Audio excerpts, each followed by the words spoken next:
December 17th, 1903, 122 years ago, Orville and Wilbur Wright achieved flight for the first time.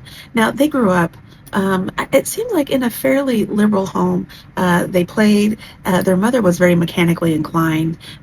She liked to take things apart, fix them, put them back together, and it seems like they inherited that from them. Their father was a pastor or a cleric of some sort, and he bought them a toy. It was one of those little wind-up toys. It has a rubber band on it and the propeller on the top, and you twist it, and the rubber band, and then it takes off and it flies.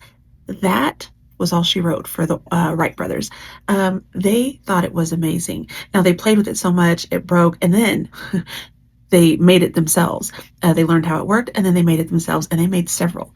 Now, so their fascination with flight started at a young age, which is why it's always important to give your children those open-ended toys where they can explore them and play with them on their own. We don't want things that do the playing for them. So they learned to observe things, and one thing that they really observed, they watched nature and how it moved, especially birds and the animals that could fly.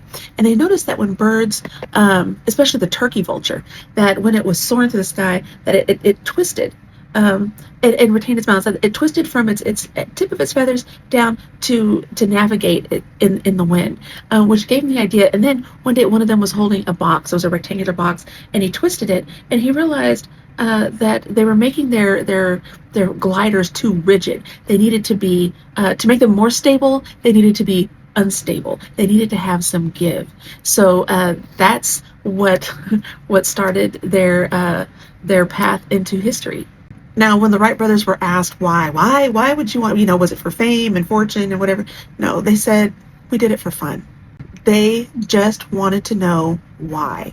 Why does a bird fly? Why? That was all they wanted. And curiosity, my friends, that is a necessity of invention. Stay curious.